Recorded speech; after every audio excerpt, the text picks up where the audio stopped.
Good evening. How is everyone tonight? Good. Isn't that wonderful? I love that video. My name is Greg Gorga, Executive Director of your Santa Barbara Maritime Museum. You are in for a treat tonight. We're going to hear about when science and art met in the Coast Survey of the Santa Barbara Channel, 1849 to 1860 by Rick Kennedy. You know you're in store for a great maritime lecture when your speaker sails up from San Diego to Santa Barbara, all right? So yeah, let's hear it for Rick. Isn't that wonderful? So normally I get to introduce our speaker, but I'm going to turn that over to one of our board members, Dr. Gerald Jackman, who's also the past executive director at the Santa Barbara Trust for Historic Preservation. He was in that position for 28 years, and he is a personal friend of our speaker tonight. So please welcome Dr. Gerald Jackman. Thanks, Bill. By the way, we have a tremendous executive director who does an outstanding job. I was one of those for 28 years, so I know what it takes, and he's tremendous, trust me. Tonight, I'm having trouble seeing this here, so tonight we welcome back to the Maritime Museum Dr. Rick Kennedy, Professor of History and Environmental Studies at Point Loma Nazarene University in San Diego. He's born in Salinas. Dr. Kennedy came to Santa Barbara to study history at UCSB, meeting his future wife there and completing his undergraduate and graduate work, ultimately receiving his PhD in 1987. Rick and I shared the same doctoral chairman, Professor Harold Kirker, who taught for 10 years at MIT before coming to UCSB and one of the wisest men I have known. I was the first student to finish a PhD under Harold. Rick was the last.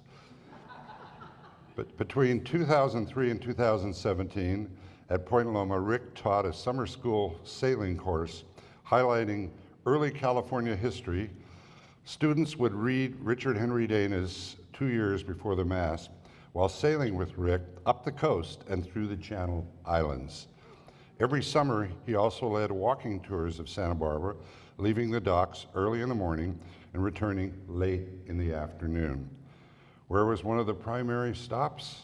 Casa de la Guerra, which was under the Santa Barbara Trust and still is to this day.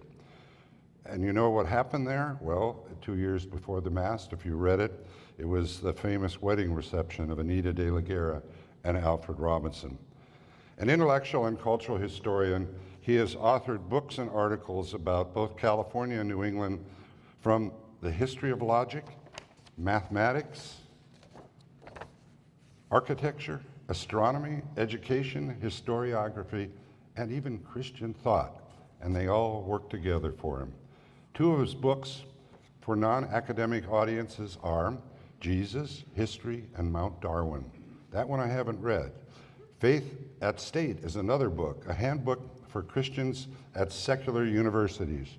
That's a good one for us because we have a daughter who's headed to UC San Diego. I'm sorry, a granddaughter.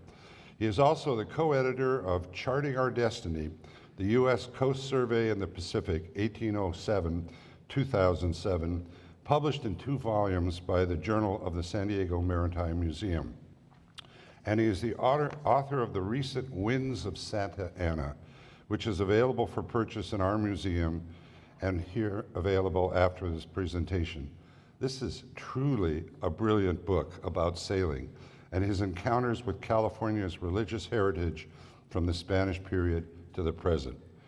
When he's not researching, writing, or teaching, Rick usually can be found sailing. And as Greg mentioned, he sailed up here, and when I emailed him the other night, he said, "Oh, I'm out here, where did he say it? Prisoners Harbor. I'll be sailing over to Santa Cruz Island on Wednesday." So I say, "Aye, matey, come and tell us about Santa Barbara's Coast Survey." Thank you.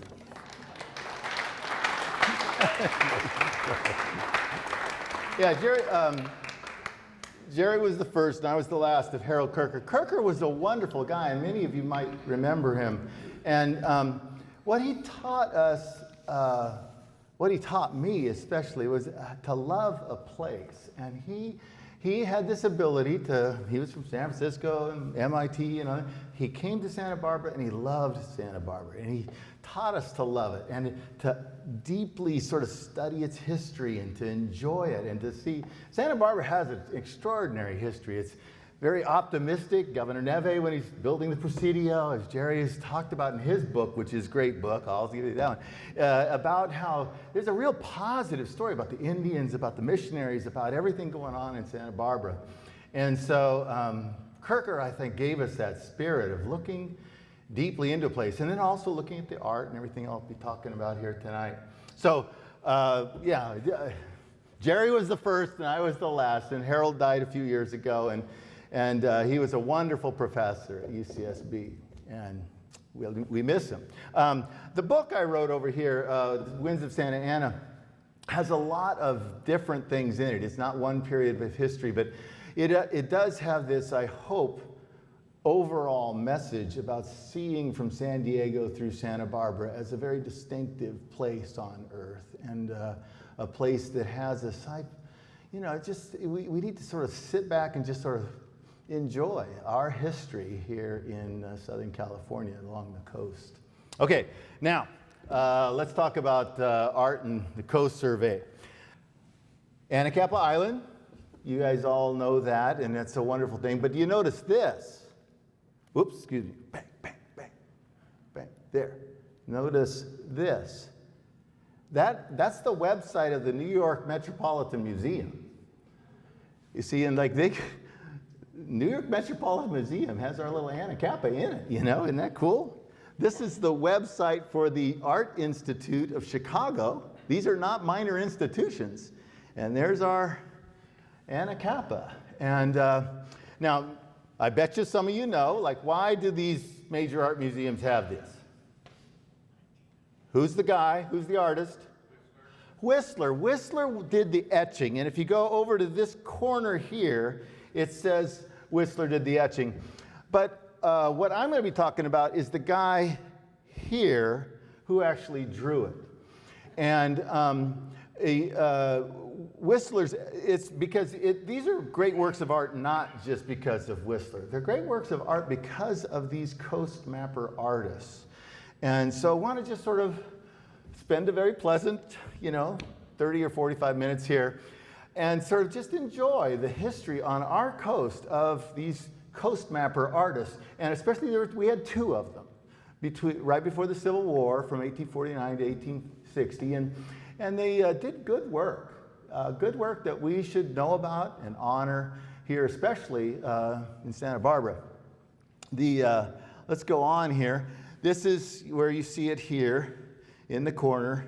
This is William McMurtry, is the person who drew this. And then over there is Whistler, who's back in Washington, D.C., doing the etchings on it. If you go over to the Winfield Scott exhibit when it's of the crash, it crashed on Anacapa Island, and so they have one of these plates. You do not have the Whistler plate because that is dang worth a lot of money. But let's go on here. So these coast mapper artists, we'll talk more about them here in a bit, but this is a drawing done. We don't know where this is done. This is probably done maybe one of the estuaries going up the coast, maybe even Mission Bay, who knows. It's probably done by Alden, and it's because it's not as distinct. McMurtry was much more careful about his geography. But notice here, you see there's this guy here and this guy here. Not well drawn in. This was just sort of a sketch. But these are probably Alden, who did this, and this is probably McMurtry, these two guys. I wrote about these two in this for the San Diego Maritime Museum. This is a shameless plug, I guess, but this is what we're doing tonight, is sort of looking at those two guys, and their very interesting short period of their life where they were here on our coast for 10 years. Okay, so this over here, I'll give another plug. That's the one with the beard is McMurtry, and the one without a beard is Alden. And this book here, it's one of the most wonderful children's books ever. I teach it actually in my California history classes. We go through it. But it's Taylor Morrison did this wonderful book in which he does great art in it. But he talks about the coast mappers, and he talks about the survey, and he gives all sorts of great information. And I have several illustrations from this book. Now, sadly, this book's out of print. But if you order a bunch of them, you know, you can buy them used and all that sort of stuff. I bought 10 or 12 of them to hand out in my class. But this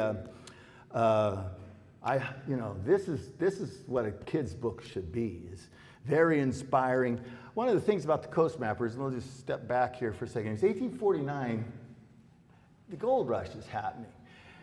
It brings a lot of riffraff to California. A lot of young men who are motivated by greed, and the primary industries created in California are prostitution and gambling. Not a good thing. And these guys here come in 1849, but they come as public servants. They're the same age. They're 19, 20, 21 years old. They're nerds. They have little slide rules in their pockets, and they come to do this work on our coast. And this is the story we should tell in California. These are the heroes who are really looking out for the best interest of the future of California, not the 49ers. But that's my little moral lesson for the second. And I talk about them in my book, and I always want people to praise these guys. So these are the artists. I'm going to talk about the artists tonight. And this is the artwork, okay? You might not think of this as an art, but this is a map. And these are drawings all done by McMurtry. And that was their job. Their job was to be a landscape artist. This is before photography. Photography doesn't really kick in until the late 50s. And you know, we have photographs of the Civil War. And so we're in a world in which there's part of science is art. And it works together. And so one of the ways we can think about this to help us work together is to think about art as informational along with being beautiful, and how you negotiate those two things. Now we're going to see that Alden, the artist Alden, is more oriented toward the beautiful, and so he downplays some of he'll fiddle with the informational. McMurtry's very informational, and he'll work, and so there's a dynamism here, and you want to think of these coast mapper artists in this way. And they, as we'll talk about with Alden especially, there is a hope to publish these things. And one is the government publications of the map, okay? And that's where Whistler was part of doing the etchings and stuff like that. And these are beautiful. I'll show you some nice things. But then also the idea of a possible book, and we'll talk about that too. So this is where it all sort of starts. It starts at very many places these things start. But probably the first great, and I mean great, amazing scientific exploration was done by Edmund Halley of the Halley's Comet time. And on the Paramore, which I give you a picture of, which is not a very big boat, it's like 60 feet long or something like that. He went sailing all up and down the Atlantic, looking for what these lines are, which are magnetism lines, to study the variation of the magnetic field. And he also did a whole bunch of tide studies in the Channel. He did 2 trips out into the Atlantic. He's an amazing guy, this Halley. And so I encourage you can read about the 3 voyages of the Paramore. But when he gets back, he wants to convey this information to people who go to sea. But you don't just do a sort of straight up map. You actually create a work of art. And so a team of people who are engravers and other people take what Halley had done and create a map. And these maps sold well. And they are now pieces of art. They're in museums on walls and stuff like that. They are beautiful maps. And so what you have is the science, which the primary job of the science is to do the technical data stuff, but then also to make it beautiful, okay? Now, that was Halley. Now you go 70 years later, and you get to James Cook. This is Captain Cook over there on the right, and this is Banks. Banks was incredibly wealthy and incredibly cocky, a whole bunch of problems with Banks. But Banks had, I'm going along, I'm bringing a bunch of scientists with me, you know, on this scientific thing that Cook did. It's a great story. You should all read it. It's fun. And, but Banks wanted artists too. And so we get a series of artists that came with the different Cook voyages. And one of the things about Cook, and he sort of, this is a tradition that he consolidates, is that he is going to write the book, the journal, the voyages of Captain Cook, okay? So everybody on board who does a diary or journal or whatever has to turn it in to the captain at the end of the voyage, because he's going to gather everyone's journal. He has sort of a copyright. It's not a copyright, but it's like a copyright that this voyage is going to be told to the world by me in my book, okay? And with this is the artwork. The official artist, and there are official designated artists, your artwork belongs to Cook, and Cook is going to publish this and stuff. So it's a very interesting relationship between the science and the artist that starts here, and it's very much a part of our California coast, because like this is this famous Peru, I don't even know, I'm very bad with languages, Peru, his French expedition.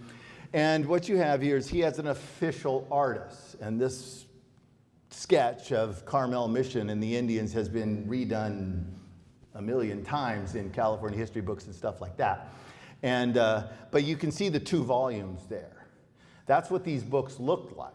So the official artist, turns over his sketches to the captain, and then the captain produces these volumes. And these volumes are incredibly big sellers in the turn of the 19th century, the late 18th century, beginning of the 19th century. You sell lots and lots and lots of these books. And so there's economics to this too.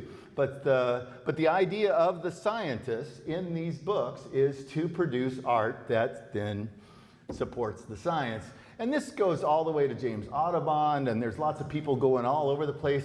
Whole beginning of the sort of exploration of the world in the early 19th century almost always has artists along. And, you know, doing also, this is the Vancouver expedition. And on the Vancouver expedition, coming down the coast after they had been up in Vancouver Island, is you have here the artwork. Okay, so let me give you, this is Monterey. And then over in this corner here, you see this is one of the guys who's taking a sketch done by Sykes, right? Sykes, yeah, Sykes. He's the guy who does the initial sketch on the voyage, and then this other guy is going to sort of fill it out and make it so it goes into the book and becomes a real nice part of the book. This is, that's the Presidio of Monterey, yes. And I should just look here. I've got it here. I don't know why I said that. I'm being stupid. I'm sorry. And but here again, it has, you know, the designation of who's doing it. And so Sykes gets his credit. You know, Sykes is an artist. Sykes is employed he's doing a job for the expedition. And then this is a fun one. Malaspina is one of the great Spanish explorers on our coast, does all sorts of fun stuff. And Malaspina, this is a guy doing gravitational stuff. These are guys working a pendulum or something in a tent. These are scientists with the Malaspina expedition. And I give this to you because look at this. The artist draws himself in over on the corner of the tent, you know. And the job is to do this, you know, but you know, he puts himself in, which is fun. Okay, let's get don't get dizzy here. Okay, this is the Russian expedition, and this is very famous. These are the Ohlone Indians up by Oakland and around the Bay Area. And, you know, here again, a scientific expedition, another country where, you know, you have an official scientist assigned to the expedition. He's paid to produce these for the informational virtue of them. But they're supposed to also be beautiful and interesting as art also. And this guy, Chloris, was really good. Okay, so we're talking this geodesy. This is this time of the 19th century where surveying. We really don't know how the world works together as a sort of unit, you know? And we're doing two different things scientifically. One is, what is the world really like versus what can we make sense of it? And science is always caught in this. And so, like for example, with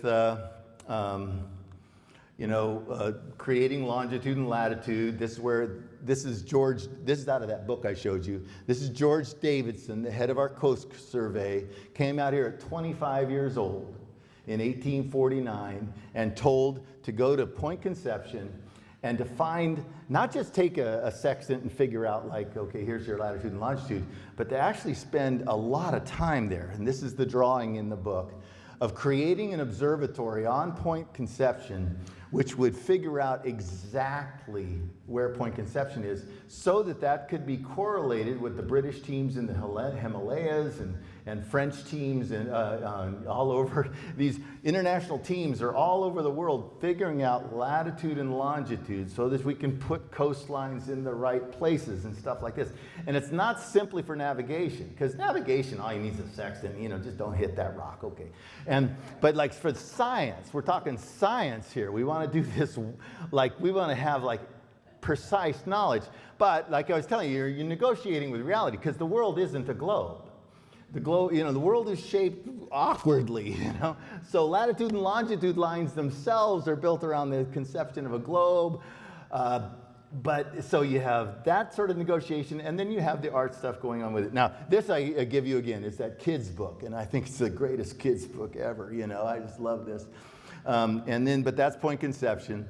And then this is what was actually going on, is George Davidson he's on land, he's the topographical guy. But on the water are people called hydrologists, and they're figuring out the depths and where the rocks are and where the channels are and stuff like that. And this is, which one of these is Coho here? That's San Luis Obispo. That one there is Coho. This is where Point Conception is, and the little bay behind it. And you see, when you go to the information that comes on these maps and stuff, it tells you over there that it was done in 1852 by George Davidson, who's an assistant for the Coast Survey. The sketch work of the shore was executed by McMurtry. Okay. And let's go to the next one. This is what they're doing. They're figuring out, they're doing a lot of sophisticated stuff in this survey stuff. And then down lower is the hydrology stuff. But there's two teams, the land team and the water team working. And the artists tend to work with the water team. They're out on the boats. And so you get this desire to create depictions of the coast that a captain, sailing by is going to go, okay, there it is. That's exactly what's on my map. Okay, so it's information. But, it needs, McMurtry as an artist wants to do it well and pretty and stuff like that. And so you get these depictions of the coastline along with, and these are all just government things. You can go on your government website and look up NOAA, and NOAA has all these historical things in the history of the Coast Survey and everything in it. This is a very nice map that they colorized in Washington, D.C., but this is McMurtry's drawings of the coast. And if you look down here in the lower corner, you have Santa Barbara is the one on top. And that's his depiction of Santa Barbara there. And the one on the lower left is San Pedro. And then the one on the right is, that's Tijuana. Yeah. They're fun, right? I mean, these are fun. And if you think of them as art with this interesting, you think of National Geographic. National Geographic is a book about the photography. It's these magazines about the photography is so beautiful. But it's that photography that has to be communicating information. It can't just be photography for beauty's sake, And so this is what we're talking about. Now, the water teams are run not by Davidson. They're being run by this guy, James Alden. Now, he's a fascinating guy. He's a lieutenant who had been explored all around the world with what's called the Wilkes Expedition and done real well there. Got into the Mexican-American War and leads, he's a Navy man. He works for the Navy. He's a lieutenant. But what happens after the Mexican-American War is a bunch of officers in the Navy don't have jobs. There's like, what do we do until the Civil War is going to come? And so he gets loaned to the Coast Survey. And this becomes one of the issues, too, of the fun of our coast, is we have this interaction of the Navy and the Coast Survey. George Davidson is employed by the Coast Survey, which is under the Department of Treasury. Alden is employed by the Navy. He's under the Department of War. And back in Washington, there's lots of fights over who owns the information, who has the stuff. And then what's interesting is the Navy guys are especially proud of their skills in drafting and in surveying and stuff like that. That's a thing that the Navy teaches. And all, going back to Captain Cook and those other guys, every captain is supposed to be able to draw a coastline and make it so. So there's a sort of like Navy ownership of this skill that, gets into conflict. And there's fun ways that it happens, and it's very regional. It happens in all these different places in different ways. But Alden and Davidson did not get along. Alden's about 15 years older. He comes with a highly experienced, highly trained naval officer. And here's this kid, Davidson, 25 years old. A lot of the coast mappers that are on the land come from a high school experience in Philadelphia. There was a new high school called Central High School.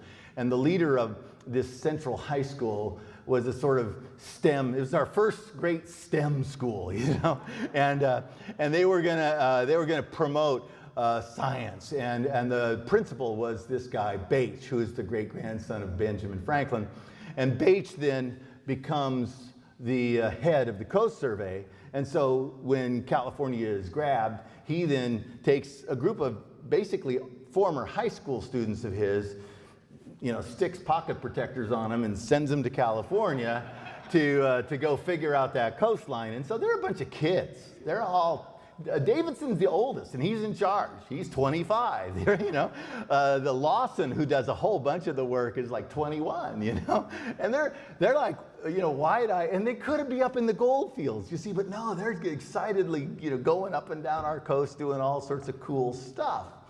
But Alden had been on the USXX, this exploring expedition, which was run by a guy named Wilkes. And so very traditionally, everything was given, his journals, diaries, and then also the artwork from this exploring expedition were given to the guy running Wilkes, so that Wilkes could put together his books, right?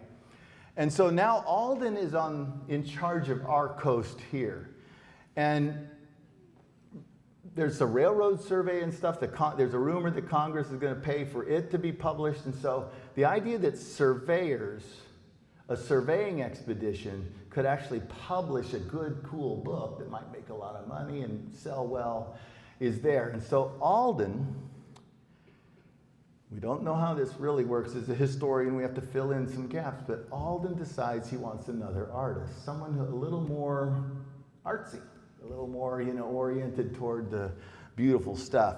And so it's Alden who brings out his nephew. And his nephew is named James Alden also. So this leads to a tremendous amount of confusion. But James, he is, by everyone else at the time, in the diaries and stuff, you can designate, he's James Madison Alden. So everyone calls the younger one, the artist, Madison, and the captain, James Alden. So this is a painting of McMurtry done by Alden, okay, by Madison Alden. And, they apparently developed a good friendship. McMurtry was 40 years old when he shows up here. He's the oldest of the bunch. And, he's closer to James Alden. But his father had worked for Bache as a teacher in that Central High School. And so as an older kid, like 23 years old, he had gone to that high school too. So it may be that he had known Davidson or something from high school years, but the age difference is, pretty significant between them. And then so McMurtry had tried to become the artist on the Wilkes expedition, that USXX around the world, but he didn't get on. And so he then went to Bache and asked Bache if he could be a member of the Coast Survey, and Bache sent him out to California. And so he's Coast Survey, okay, working on a boat run by the Navy, okay. And this, by the way, is McMurtry's drawing, and as you can see there, Berkeley owns most of these, UC Berkeley. McMurtry did nice landscape stuff too, and he would, you're employed as the artist, so you can, you do your job, but then you can do what you want. And notice here, this is at UC Berkeley. This is their designation of it. They go Coastal View, Southern California, ? I think it might be Refugio. Refugio is where boats would anchor, and although those mountains look a little steep for Refugio, huh? But you see, that's the thing that they would do in when they would actually do a painting that is not informational for the maps, is they would enhance the steepness of mountains and the grandeur of things. If you've ever done those Bierstadt paintings of Yosemite, you're going, hey, Yosemite's pretty grand, but that's wild there, So this is what's going on here, maybe. I don't know. But that's a beautiful painting. And, if you want to, anyone want to shout out where you think it is? Santa Cruz. Prisoners. Oh, Santa Cruz Island and Prisoners. Now that's a possibility too. I don't know. Okay, get this. It's on the web. I just swipe everything off the web. So just go to Berkeley's on the web and dial up, McMurtry, and you'll see this, and then take it over to Prisoners Harbor and hold it up. Does it work? Okay. This also is a McMurtry. You can see this is Catalina Island. These are the ones where he's trying to be much more careful with his designations of the steepness of hills and stuff like that. And then this is also a McMurtry. McMurtry, the Navy, Alden bought they came out on a schooner, the Ewing, but then Alden, wanted a better boat. And so this is the steamship, the Active, that it goes up and down the coast in. So Alden and McMurtry, after 1953, 54, are always on this steamship. And this is where the painter, the young nephew Alden, comes to. And this is another McMurtry drawing here of what? Isn't that nice? I really like this one. To sit out on a boat, I did this coming sailing in. It is one of the most fun things about sailing off our coast is you can see the mission right there. And then all that Richard Henry Dana stuff, all of that, just the whole geography just all comes together. And so that's the McMurtry painting, And then this is my favorite of the McMurtrys. Now this is when he's doing a painting. And so what you have here is Mount Tamalpais, if you know Northern California, you know the Bay. But McMurtry, we have an early version of this which doesn't have the boat and it doesn't have the birds. And you see, those are added in to give it a little romance, They don't affect the quality, but they make it more of the, here's again, our talk tonight is about, everything's negotiation. Because you're not just doing arts for art's sake. I'm not just painting it because I like it. I'm employed, and I'm on this Coast Survey. I'm supposed to do paintings. But sometimes I can be more with these watercolors,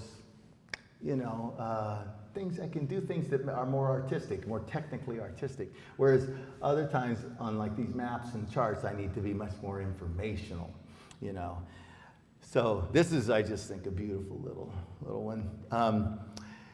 And here again is Santa Barbara in 1856, Okay. What I want to do now is, I just give you this. This is this book that was published about a survey. It's a survey for the railroads. But you can see, I give you this as an example of how here's your text, of the survey, and the survey leader would write this text. But then this is where the art would go. And the art was part of the selling point of these books, was, you know, to do really nice art. And so that's the way these things were coming out. And so probably what James Alden, Lieutenant James Alden, wanted to do was to bring his nephew out, who was a trained artist. Also, in a really interesting way, the Navy does allow at times you to have your wife on board with you. And so Alden was sailing on this Coast Survey boat, the Active, with his wife. And then he brings in his nephew. And his nephew was sort of, I think, orphaned or something at this point. So it's interesting. He's 20 years old. So he's like definitely the youngest of the bunch. You know, Alden at this time, 1854, is 40 years old, or not old. McMurtry's 40 years old, and then on comes another artist on the boat. And what's with that? You know, another artist on the boat, and he's 20 years old. Well, Alden does not do the sort of careful map chart stuff that McMurtry does. Alden seems to be focused on these nice paintings that he does here. And that is often designated as Kyler Cove on you know, San Miguel Island. What do you think? You know, those mountains on Santa Cruz are really tall. I was sailing around a couple this week, and I thought, man, this is really rugged island out there. But yeah, it does look more rugged. San Miguel is not that rugged. So maybe smugglers or something. No, not even smugglers. I don't know. Who knows where that is on?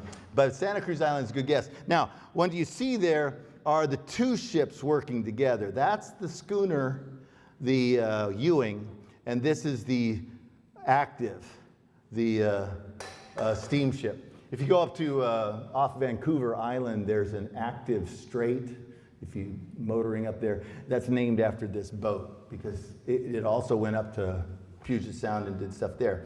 Now, so you've got these two people after 1854, and they apparently became friends. They really said, you know, McMurtry was a good guy, not jealous, and Alden was there to try and probably paint the stuff that would eventually make it into the book. Like, if we're going to put together a book like my uncle wants, my paintings are going to get into the book, you know. Which, yeah, okay, Alden is being paid by the Coast Survey. And then the young Alden, the nephew here, Madison Alden, he's also in the Navy. He's not Coast Survey, he's employed by the Navy. And he's on loan to the Coast Survey, just like Alden is on loan to the Coast Survey. Now, there is a person, a collector, this guy, Stencil, who has collected a bunch of Madison's paintings and does a very nice book. I highly recommend this, long out of print, but it's a beautiful little book published by the owner of a whole bunch of these paintings done by Alden. And they're nice. And as you can see, they have characteristics which we're not really interested in information so much here. We're interested in, you know, beauty or aesthetics. Yeah. So let's keep going here. So there's, you know, yeah, let's keep going. This is him up in Montecito looking down to Santa Barbara Harbor. This is an Alden painting, you know, 1855. That's a nice one. Here's his, I don't know what San Pedro. He's up in Palos Verdes Estates, I guess, you know. I don't know what that is. All right. But let's close off. This is the map here and stuff. And just to remind us what we've done here tonight is we are not looking for like finding genius or anything like that. Nobody's pretending anybody's a genius anywhere, especially on the California coast in 1850s. What we're looking at is people doing good work, and they're artists, and they're scientists, they're surveyors. They're trying to do more than simply the least. If you're just trying to create buoys so boats don't run into the shore, you can do that really easily. No, they were trying to do something much more. This geodesy, this geoscience, which was so exciting throughout the whole world in the 1850s, and they were part of that, and they felt a part of that. And the artists and the scientists worked together in a way that was, we can hear again, Santa Barbara is a very pleasant place, and there's very pleasant people here. And these were pleasant people trying to work their way through. Now, Alden, the lieutenant, did get mad eventually at Davidson, because Davidson wrote the Coast Pilot, which was it still is one of the great coast pilots of the world, in which he goes up and down the coast, and every sailor carried Davidson's Coast Pilot. And Davidson didn't give any credit to Alden. He credited McMurtry with a lot of stuff, but apparently Davidson and Alden didn't get along well. And Davidson stayed in California. Alden went on into the Civil War, became an admiral. He's the one who's famous for the guy behind him says, "Damn the torpedoes and full speed ahead." Well, the reason he says that is because Alden's up in the boat and ahead of him, and there's these torpedoes coming, and he's pulling back. And frankly, I'd rather be on Alden's boat, But the thing is, so there's Alden goes on to other things, leaves California. But Davidson goes on. If you're from San Francisco, there's Mount Davidson. Davidson became a professor at UC Berkeley, and Davidson's one of the great figures of California history. And there's a great biography of him. But Alden Lieutenant Alden gets sort of lost a little bit in history. And then these two artists get sort of lost too. I would love to see, some little corner of this museum, dedicated to these artists or something like that. But at the same time, it's hard to find wall space for people like this. Okay, that's it. Thank you very much.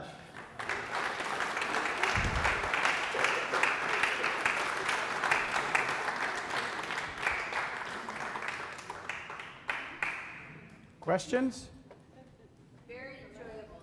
Oh, good. That was the goal. Yeah.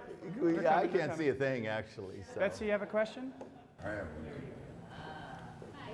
You mentioned Beige several times. Yeah.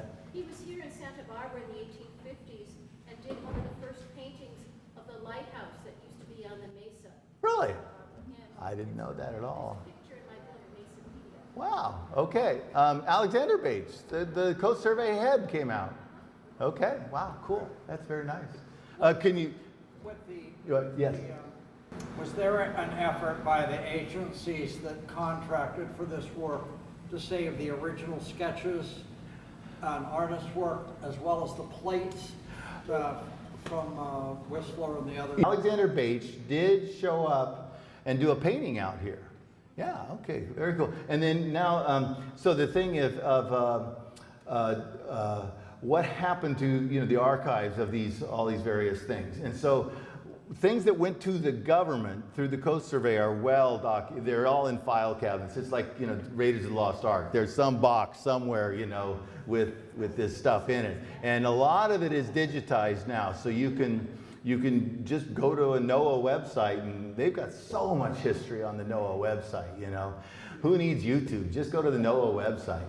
And then, but on the paintings, see the paintings, the watercolors, NOAA didn't want them, And so those have dispersed, and there's a lot that we don't have. We know we don't have a lot. But there has been a gathering. That stencil guy gathered together as best he could all of the Madison Alden stuff, put it in his book, and gave it all to the Beinecke Library at Yale. So it's got a bunch of stuff, but there's got to be more, and he says it in there. There's got to be more out there. And then with the McMurtry stuff, Berkeley has gathered it. There was a woman who did at Davis who did an MA thesis on McMurtry, and I got a lot of my information from her MA thesis. And I have her name in the book here. I can get it to you if you want. But she gathered a lot of stuff, and Berkeley has gathered stuff using, I think, her information. So the Berkeley website has stuff. But no, there's got to be more. What do you do with this stuff? You know, you take it home and you hand it to the grandkids, and we all know what grandkids do with our stuff. Conservation of the paper and the other material would have been sketchy in those days. And these are on boats, and so a lot of stuff just gets, you know, heavy rain washed out and stuff. Yeah. Rick, Yeah. you're right. The biggest concentration of the non-government stuff was accumulated by Dr. Stenzel up in Portland, Oregon. And he donated and sold it to the Beinecke Library at Yale. And it goes way beyond the Santa Barbara Channel. Oh yeah. He's mostly interested in Oregon and Washington, and it's mostly all Oregon and Washington stuff Most of up it is there. San Francisco Bay. Yeah. Sketches of Benicia, Mare Island, and then up into the Pacific Northwest. Yeah. No, and we want to recognize that these coast mappers are working the whole of our coast, and so they're being dragged by those boats up and down. I emphasized only the Santa Barbara Channel stuff, really, out of the whole thing. And the Northwest, there's been scholars in the Northwest who've done much more with this, especially James Madison Alden, than we down here. I'm sort of introducing sort of stuff here that the Northwest does better than us. Yeah. So the one and only image painting we have of the original Presidio Chapel was painted by James Alden. Oh, yeah. Can you repeat that? Okay, this is, the one and only, the first Presidio Chapel painting, original first Presidio Chapel is painted by James Madison Alden, the one here. Now, where is that? Up at the archives of the mission here. You know, I searched, I'm pretty sure, I was messing around, I searched for that on the line, but I don't think there's any image of it online. It's on the wall up in the archive. Well, that doesn't help me. How can you put a picture on a wall? I can't get it. I'm a modern scholar. I work in my pajamas. I sit there and I just want to get stuff off of the web. And then post it. One more. Take vows, Rick, and go up and see it. Yeah, really. One more. Yes. The Sykes drawing Yeah. that was done on the Vancouver Yeah. expedition is the earliest image of the mission in the Santa Barbara. And so Sykes did the earliest Right. mission of Santa Barbara. The Vancouver Yeah.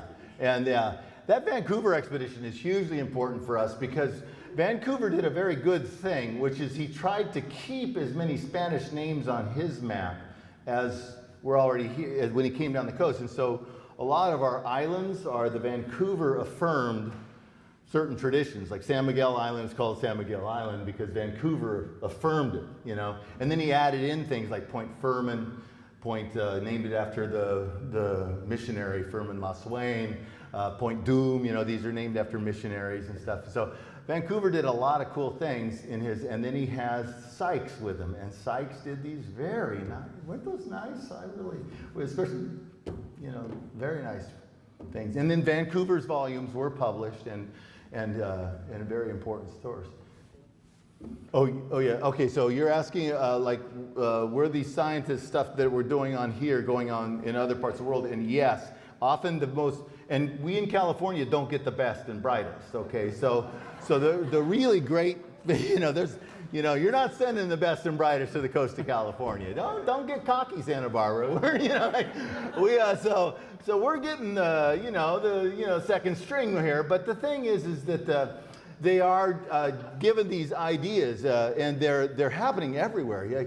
There's a wonderful book, and I bet you, Jerry, you read this when you were, because when I was in graduate school, he was much older than me. You know, it's long gone. By the way, Kirker always held up Jerry as my model. Be a Jerry. You know, okay, I'm going to try. But the thing is a guy named William Getzman. William Getzmann is at the University of Texas, and he wrote 3 big volumes on exploration in the 19th century. And he's great for understanding the science and the art and how it works together and stuff. And those Getzmann books are good. And you get with a picture with the Getzmann books how extensive this is. It's everywhere. I mean, the guys are doing Pikes Peak, you know, Fremont coming out to California. All these guys have artists with them. All these guys are taught in, you know, the mathematics and stuff at West Point. And the whole generation really running 1850s might be actually the end of it. When it really starts in the 1820s and it gets into the 1850s is decades of just, we're gonna figure out this world and magnetism and tides and all of this, you know. It's a great era to study if you're interested in that at all, because everyone's involved, you know. But here again, the guy's, Bache is a great hero of this, and he's sending his second string. Here's a kid out of his high school class. Hey, you go to California, you know. Take your buddies, go. Right back when you get there. Yeah, I don't know what the truth is. There is another etching. Can you repeat that? Oh yeah, the Whistler plate over there. We don't have the plate. The Whistler plate. You're saying there's 2 versions of it, and there's one with seagulls, and they got mad for him adding seagulls. I've never heard that one specifically, but there is online. You can see it is a etching of where he's done an island. And it's, I think, in the East Coast or somewhere, where he draws in his mother or an older woman on the etching. And so that's huge, because later on, Whistler's mother is going to be this monster painting, you know. And so that one is that little bit of doodle or whatever he did on the etching is really important. But yeah, you know, those Whistler, you know, Whistler's an interesting guy. But he came and went very quick, you know. But I really am inspired by just the work that just kept on going, and people like McMurtry. McMurtry just really inspires me. A guy who just stuck to it. He was older than everyone else on the boat, and then, you know, just kept at his job, and he did a good job. And we can look back and go, wow, yeah, he was a guy who really did a good job. Questions here? Rick, you're one of the few people who recognizes what went on in that high school that Bache recruited from, Central High School in Philadelphia. 30 years after this, it was graduating the kids who created the General Electric Company in Boston with Edison and Schenectady. And the combination of these people were what created General Electric. For the most part, they came out of that high school in Philadelphia. Yeah, you know, as a historian, I don't promote STEM, but on the other hand, those darn STEM schools produce really interesting people, you know.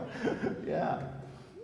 And Central High was fast. And then Bache and Central High get allied with Girard College, which is also there in Philadelphia.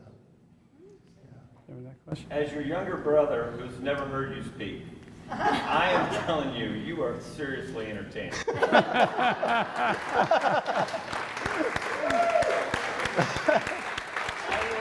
What do you mean? I slept with this guy for years. You made history interesting tonight. Any last questions? Yes, I just have a comment. Not only are you entertaining, but you're extremely knowledgeable, and thank you for sharing. Thank you very much.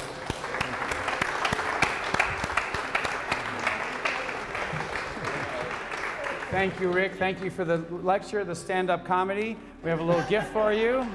Thank you very much. Thank you all for being here tonight. Safe home. We hope to see you back at the museum soon. Have a great evening.